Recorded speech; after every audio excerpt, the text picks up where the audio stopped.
Bem-vindos ao UNEXcast, o videocast e podcast da UNEXmed que conecta você às tendências e temas mais atuais da área da saúde. Eu sou Bianca Menezes e no programa desta vez vamos falar sobre o uso indiscriminado de anabolizantes, principalmente para fins estéticos. Nós temos aqui os convidados Radimés Brito, que é coordenador do curso da UNEXmed em Jequié, e os professores Florentino Andrade, da área da psiquiatria, e a professora Priscila Meira, da área da endocrinologia. Muito obrigada por estar aqui, professores, sejam muito bem-vindos. Obrigado, é uma satisfação muito grande estarmos hoje aqui reunidos na UNEX, onde quando eu escolhi esse tema, justamente para trazer à luz sobre algo tão hoje corriqueiramente utilizado de maneira indiscriminada, que é justamente o uso de anabolizantes para fins estéticos. E, como não poderia faltar, trouxe nossa professora, amiga, Priscila Meira, assim como nosso grande amigo e psiquiatra, professor nosso da unidade, professor Florentino, que vai justamente hoje, de maneira coloquial, trazer à tona e explicar um pouco para a população com relação aos efeitos, tanto da parte metabólica quanto da parte neuropsíquica do uso indiscriminado de anabolizantes. E eu, como cirurgião, não poderia deixar também de falar alguma coisa sobre os efeitos adversos, as indicações e as contraindicações de tal hormônio nas cirurgias. Muito obrigado, professor Florentino. Muito obrigado, Priscila. Olá, agradeço a participação e espero contribuir com esse tema e trazer à tona, a população, os riscos do uso indiscriminado dos anabolizantes. Da mesma forma, agradeço a oportunidade e, em nome do professor Radimés, transmitir a todos, como um tema tão importante desse pode influenciar na saúde mental das pessoas. Na minha prática diária, não é incomum encontrar efeitos adversos colaterais do uso indiscriminado de anabolizantes, e a discussão de hoje tem tudo para trazer informações à luz quanto à importância do tema. Doutora Priscila, em busca desse corpo perfeito ou de melhorar o desempenho esportivo, muitas pessoas estão se expondo a sérios riscos, não é mesmo? Então vamos começar explicando o que são esses anabolizantes e como eles atuam no corpo. Os esteroides anabolizantes são moléculas similares à testosterona e também tem algumas que são derivados da testosterona. Como o próprio nome diz, eles têm efeitos anabólicos, que é um efeito de hipertrofia no músculo, consequentemente faz esse ganho de força, que a gente considera quando ganha força, quando melhora a performance, a gente considera um ergogênico farmacológico, e além de ter um efeito também androgênico, que é o responsável por algumas características secundárias masculinas. O efeito dos ergogênicos farmacológicos são a nível de receptores. Vários tecidos da gente têm receptores para esses hormônios e acaba estimulando a produção, a síntese de proteínas, o que difere dos ergogênicos nutricionais, que são os suplementos que muitas pessoas às vezes confundem. Os suplementos já são substratos que geram, que vão gerar energia e que vão ajudar na hipertrofia. Professor, sobre essa busca do corpo perfeito, existe um fator psicológico por trás disso, né? Você poderia falar um pouco sobre? Com certeza. O impacto psicológico do uso de anabolizantes, de maneira indiscriminada, obviamente, ele pode ser, inclusive, precedido por já alterações psíquicas que estimulam aquela busca pelo prazer, a busca pelo corpo ideal, aquela necessidade de perfeição que muitas vezes é inalcançável. Então não é raro, por exemplo, um transtorno de dismorfismo corporal, em que a pessoa já não se sente bem com um detalhe do seu corpo, aquela ideia obsessiva de perfeição, de beleza, torna o ambiente propício à busca de alternativas muitas vezes perigosas. E de maneira contrária, aquelas pessoas que abusam de substâncias que vão, de alguma maneira, desregular o eixo, digamos assim, a normalidade do organismo, pode ter impacto na produção de alguns neurotransmissores, de outros hormônios que também são responsáveis pelo humor, por se sentir bem, por estar menos ansioso, por dormir. Então, é uma via de duas mãos. A busca pelo corpo perfeito ou muitas vezes não existe essa busca, mas o excesso de anabolizantes pode desregular algo cerebral, como o professor Radimés falou, e ali surgir consequências psicológicas. E sobre os fatores externos, o que você considera assim, a pressão da sociedade, a pressão própria da pessoa, isso também influencia em ela querer buscar esse corpo perfeito? Sim, a exposição, as mídias, não é? Aquela ideologia de culto ao corpo, como se existisse um estereótipo. Cada pessoa tem a sua beleza, cada pessoa tem o seu potencial genético, né? O médico, enquanto médico, nós falamos de saúde, né? Você tem que ter a saúde com o melhor corpo possível, não o melhor corpo possível em detrimento da saúde. Doutores, sabemos que os chamados anabolizantes são de uso restrito ou até alguns proibidos no mercado. Professora, explica para a gente quais os riscos desse uso e para que eles são indicados. Eu poderia ficar delongando aqui vários riscos para a saúde, o uso indiscriminado de anabolizantes, porque a gente sabe que ele atua em vários sistemas. A gente começa pelo sistema hematológico, ele aumenta a eritropoiese. O que é isso? Risco de trombose, porque aumenta a viscosidade, acaba tendo risco de AVC. Além disso, a testosterona, ela não age só no músculo esquelético, que vai dar aquele padrão de um paciente musculoso. Ela também vai agir em um órgão extremamente importante para a gente, o coração. Ele muda a estrutura do coração. Além disso, pode alterar até o eixo gonadal dos pacientes. Mulheres podem ter alterações menstruais, homens com uso prolongado podem evoluir para infertilidade, porque ele diminui a produção das gonadotrofinas, consequentemente diminui a produção de espermatozoide. E o uso crônico, o paciente evolui com um quadro de hipogonadismo que às vezes é até irreversível, a gente precisa continuar o uso de alguns hormônios para ele. Com relação também a algumas consequências para o público feminino aumento do clítoris, engrossamento da voz, aumento de pelos, crescimento de pelos no rosto, o próprio hirsutismo. Acne. E quando a gente fala de medicação, existe o uso indiscriminado de vários medicamentos, tanto os proibidos ou de uso restrito pela Anvisa, professor Radimés, mas também aqueles remédios que a gente acha facilmente na farmácia, né? Qual é o perigo da automedicação? A gente sabe que o brasileiro gosta de ir na farmácia comprar um remedinho, mas assim, a curto e a longo prazo, qual é o risco da automedicação? Perfeito. O brasileiro, na verdade, traz o farmacêutico como seu médico.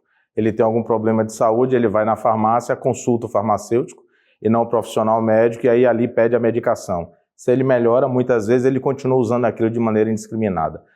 Muito bem, recentemente nós atendemos uma paciente no hospital aqui da região, onde ela fazia uso crônico de uma medicação que tem fácil acesso e não necessita de receita, que são os de anti-inflamatórios devido a uma dor osteopática que ela tinha há muito tempo. Ela usava uso anti-inflamatórios e isso causou um abdômen agudo perfurativo, ela desenvolveu uma úlcera péptica gástrica e teve que ser submetida a uma laparotomia com um quadro de peritonite entérica. Isso são as consequências do uso indiscriminado de, por exemplo, anti-inflamatórios, que não necessita de bula de receita médica. Assim como também, hoje, não tanto porque para você fazer acesso ao uso de antibióticos, exige a necessidade, a receita é retida da prescrição médica, mas antes, quando os pacientes faziam uso indiscriminado de antibiótico, muitos deles desenvolviam uma colite onde selecionava a flora intestinal e os pacientes desenvolviam uma colite isquêmica importante, uma colite fulminante e muitos pacientes morriam. Então é importante sim, mesmo naquelas medicações de fácil acesso, que o paciente não faça uso de maneira indiscriminada. Mais uma vez, por exemplo, o uso de anti-inflamatórios, eles são inibidores de prostaglandinas e diminui assim a função renal e o paciente pode desenvolver, a partir de determinada idade, insuficiência renal aguda. Então, na verdade, todo medicamento deve ser considerado e deve ser orientado através de um profissional médico, visto que é para isso que a gente estuda, é para isso que a gente passa uma vida clinicando, é para isso que a gente passa uma vida estudando, justamente para que isso seja prescrito de maneira adequada, assim como também o uso dos anabolizantes. Existem algumas indicações, os colegas vão falar aqui, principalmente a professora Priscila, que é endocrinologista, que tem indicações do uso de anabolizantes, mas isso tem que ser de forma restrita e extremamente indicada. Professor Florentino, existe também interação medicamentosa, então muitas dessas pessoas que fazem uso indiscriminado não contam isso no consultório médico, né, professor? Isso interfere também nos tratamentos psiquiátricos? A doutora Priscila falou muito bem, né, que a testosterona, ela não vai chegar só no seu bíceps e no seu peitoral, né? Não é seletivo a ponto de escolher só o que você quer que cresça, que hipertrofie. O professor Radimés falou, a próstata tem componente muscular, vai crescer. O coração tem receptores, de certa forma vai crescer. E trazendo para a minha área, né, o cérebro também tem receptores. Então você tem aquela região cerebral ali que é responsável pelo prazer, a testosterona vai fazer uma enxurrada, estimular uma enxurrada de neurotransmissores, tipo a dopamina, mais prazer, mais euforia, né? Aquela regiãozinha relacionada pela agressividade, impulsividade, vai estimular outros neurotransmissores, que você vai ficar mais agressivo, mais impulsivo, né? Mais compulsivo, e a ausência é a mesma coisa. Você faz um ataque suprafisiológico, tudo isso é mais, mas quando aquela testosterona desaparece, aquilo tudo é menos. Então é mais depressão, mais desatenção, menos prazer, né? Voz fina. Por quê? Porque ela não está mais estimulando algo que estava hiperestimulado. E isso é muito danoso ao paciente que não revela, porque nós também podemos fazer no dia a dia medicações que vão já contrabalancear uma testosterona sem saber que aquele nível de testosterona está suprafisiológico. Então é muito importante a análise, né, como eu vou falar no final, integral do paciente, né, do geral, não apenas a sua depressão ou seu hipogonadismo, mas aquele paciente com aquela realidade, para que não possamos entrar em conflito, né, com a medicação que será prescrita. Obrigada, doutor. Doutora Priscila, no consultório, para uma pessoa que busca fazer esse tratamento adequado hormonal, né? Qual é o tipo de cuidado que vocês têm com essa interdisciplinaridade entre as especialidades médicas para oferecer o tratamento mais adequado para a pessoa? Primeiro, dentro de um consultório, o paciente que chega com hipogonadismo, que é a indicação que chega para a gente que a gente tem que tratar, a gente primeiro tem que saber a causa do hipogonadismo. Não é só, estou com testosterona baixa, a gente vai fazer a medicação a testosterona injetável. Não, nem querendo performance física, nem querendo estética, que hoje é contraindicado. A gente não faz esse tipo de trabalho. A endocrinologia, a Sociedade Brasileira de Endocrinologia não permite esse tipo de trabalho. Após a suspeita, a gente confirmar que realmente o paciente necessita do tratamento hormonal, aí a gente vai para as outras contraindicações, como o professor Radimés mesmo falou, questão da próstata, a gente acompanha o PSA e sempre em doses fisiológicas, porque para anabolizar, para a questão de performance, o que se busca são doses suprafisiológicas. Com relação a acompanhamento psiquiátrico, a gente vê também se não tem a causa da depressão não é por conta do hipogonadismo. A gente tratando o hipogonadismo, se for realmente uma testosterona baixa e bem indicada, a gente repõe e acaba também ajudando na depressão, no humor, no desempenho físico. E existem algumas causas de hipogonadismo que não tem relação nenhuma com a produção de hormônio pelo testículo, e sim uma causa neurológica, um paciente com prolactinoma, um paciente com um tumor cerebral. Então a gente tem que tratar essa outra causa para a gente resolver o problema dele de hipogonadismo. Professora, você já teve contato com algum paciente que procurou o tratamento, mas deixou de dar alguma informação importante? Como isso influencia no tratamento dele e como vocês, médicos, devem atuar nessa parte de entender e buscar ali aquele detalhe que o paciente pode deixar e não falar para vocês? A gente identificando a causa do hipogonadismo, a gente vê que realmente necessita da terapia hormonal, a gente pergunta, vai sempre esse questionamento, como é que está o humor, como é que está o desempenho sexual, como é que está a rotina, como é que está o despertar. Aí, a partir dessas informações, também, junto com a avaliação laboratorial, os exames, aí a gente faz a terapia. Caso a terapia não resolva esse problema de humor, aí a gente vê que precisa da ajuda de um profissional conjunto, que a gente deixou nas doses fisiológicas e o paciente, mesmo assim, não respondeu sua parte psicológica. Doutor Florentino, existe um perfil de pessoas que fazem uso indiscriminado de anabolizante e eles podem causar uma dependência química, seja durante o uso ou até uma dependência pós-uso? Sim, pergunta muito boa. Dentre os pacientes psiquiátricos, existe uma prevalência de pessoas com transtorno de dismorfismo corporal, como eu falei, que aquela percepção exagerada de que um pequeno detalhe do corpo está muito anormal, fora de um padrão, há uma busca obsessiva, né, por muitas vezes cirurgias, alterações no corpo e uso de anabolizantes. Alguns pacientes com transtornos de personalidade, certos traços de personalidade que levam à impulsividade, a um vazio existencial, podem favorecer o uso de anabolizantes. Mas, por incrível que pareça, o grande público ainda é o desinformado, não é o psiquiátrico, né? É aquele que, por desinformação, e é o que nós estamos fazendo hoje, trazendo informação, buscam, através de pesquisas inadvertidas, conselho de conhecidos, leigos, ou por conta própria, alterar o próprio corpo através de uma estratégia, né, hormonal que tem, claro, grandes impactos, vai mudar, mas também tem potencial de causar danos enormes à saúde de maneira permanente, inclusive. E você perguntou sobre a dependência. Sim, dependência química, né, transtorno de uso de substância, é um transtorno previsto na psiquiatria, seja qual for a substância, porque causa dependência. E como é que causa dependência? Aquela pessoa que faz o uso suprafisiológico indiscriminado, ela vai tender a usar quantidades maiores, ela vai criar uma tolerância. Aquela quantidade já não faz o efeito esperado, né? Aquele receptor já foi saturado, o organismo já consegue metabolizar. O mesmo vale para o álcool, né? Quantidades aumentadas de álcool para alcançar o mesmo objetivo, né? Isso você já alcançou um critério de dependência, que é a tolerância orgânica. O segundo, né, é que aquele organismo ele já se acostumou com aquela substância fazendo parte do maquinário dela. E toda vez que aquela substância cair ou faltar, você vai entrar numa crise, né, chamada crise de abstinência. E essa crise ela pode ser muito duradoura, ao ponto da pessoa não conseguir mais viver sem aquela substância. Já causou uma dependência. Além da dependência psicológica, porque a pessoa já sabe que quando o anabolizante descer, ela já vai ficar daquele jeito.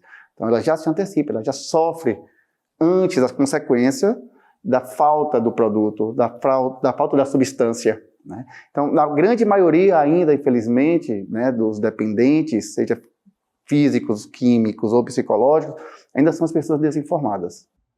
Sobre essa desinformação, tem a relação médico-paciente, né, professor? Na sua especialidade em cirurgia geral, existem problemas que podem acontecer pós-operatório quando a pessoa faz esse uso e principalmente quando ela não informa isso ao médico? Perfeito. Isso é algo realmente importante. Pacientes, por exemplo, que vão ser submetidos a procedimentos cirúrgicos considerados de média complexidade, como, por exemplo, a cirurgia de colestectomia videolaparoscópica, a cirurgia que o pessoal chama de laser, a cirurgia dos furinhos, em pacientes abaixo de 40 anos, não há necessidade, por exemplo, no pré-operatório, de você solicitar um ecocardiograma. Mas no paciente que faz uso a longo tempo e de forma indiscriminada de anabolizantes, como a gente sabe das complicações em efeito de hepatotoxicidade, de cardiotoxicidade, risco de AVC, se o paciente já informa que ele faz uso de anabolizantes, obviamente eu vou fazer a solicitação de exames que antes eu não solicitaria para um paciente com aquele perfil daquela idade para aquele procedimento cirúrgico. Então, por exemplo, eu necessitaria de um ecocardiograma, um teste de esforço. Por quê? Porque esse paciente, durante o ato operatório, por uma pequena perda de sangue ou pelo estresse das drogas anestésicas, ele pode sofrer um infarto agudo do miocárdio. E não se justificaria pura e simplesmente no paciente, naquele procedimento, por uma cirurgia teoricamente segura. Mas o paciente já fazia uso de drogas anabolizantes de maneira indiscriminada e isso pode afetar realmente, assim como também fatores de coagulação, porque a gente sabe que esses pacientes podem ter alteração da coagulação sanguínea, inclusive podem realmente evoluir com AVC ou até mesmo sintomas de episódios de discrasia sanguínea. Então é importante. Eu, por exemplo, no consultório, quando eu vou fazer algum procedimento cirúrgico, por mais em tese simples que seja, eu sempre pergunto, faltou algo eu lhe perguntar que você não me respondeu, porque isso, inclusive, coloca no paciente a responsabilidade de que ele não falou para o profissional que vai operá-lo, de que ele faz uso de alguma medicação que não me foi informada. Então, é extremamente importante, sim. As pessoas, na verdade, hoje em dia buscam, como os nossos colegas aqui estão falando, a procura de um corpo perfeito. Só que isso não existe. Na verdade, a busca de um corpo perfeito, ela não vai ser eterna. E em algum momento, o uso dessas drogas, desses hormônios, ele vai alterar o metabolismo do paciente. Isso vai trazer sérios danos. E para isso, esse tipo de informação não é só no consultório, mas também nas campanhas de conscientização, perfeitamente, né? Perfeitamente. Então, professora, temos o Setembro Amarelo, Outubro Rosa, Novembro Azul. A gente sabe que sobre o uso indiscriminado de anabolizantes não temos uma campanha específica, mas eu acho que ele entra em várias campanhas que acontecem durante o ano no calendário da saúde. E qual é a importância que você vê desse tipo de campanha de conscientização e de programas como esse, o NextCast, que estamos falando sobre isso aqui, professora? Certo. Campanhas de conscientização para uso de anabolizantes não temos. Não temos um mês para o uso de anabolizantes, mas temos um mês e cada mês a gente tem uma campanha específica e a gente sabe que essas campanhas são extremamente importantes para a prevenção de doenças. Nós não damos diagnóstico de doença nas campanhas, mas sim pedimos exames e esses exames alterados a gente confirma com outro mais específicos para a gente agir já, se tiver alguma doença já em sua fase inicial, já tem indicação já da gente entrar com um tratamento. Então essas campanhas são para a gente conscientizar a população a buscar a unidade básica de saúde para a gente fazer aquela triagem. Na verdade, complementando, essas campanhas de conscientização, a NextMed, ela já promove, inclusive, em loco, dentro da faculdade. Por exemplo, no Setembro Amarelo, nós temos aqui palestras aos alunos, porque, na verdade, nós somos promotores de educação médica e, na verdade, a conscientização tem que partir de dentro daqueles que nós estamos formando e que serão formadores de opiniões no futuro. Então, aqui na nossa faculdade, a gente promove, por exemplo, no dia da responsabilidade social, os alunos foram para o Parque de Exposições, onde nós montamos estações de orientação com relação a doenças sexualmente transmissíveis, com relação à monitorização da pressão arterial. Os estudantes aferiram a pressão arterial das pessoas que lá foram de maneira espontânea. Nós promovemos que iríamos fazer isso nas mídias locais, tá? Então a universidade, a UNEX, ela promove realmente mês a mês, de acordo com a campanha que está em voga, a promoção da educação médica e da prevenção. Tivemos a prevenção do diabetes, tivemos a prevenção da hipertensão arterial. Então, isso realmente é que a faculdade se preocupa em promover a educação médica e já começa, inclusive, incutindo isso nos nossos próprios alunos, para que, então, eles possam ser promotores também de educação médica. Vamos falar da educação médica na UNexMed?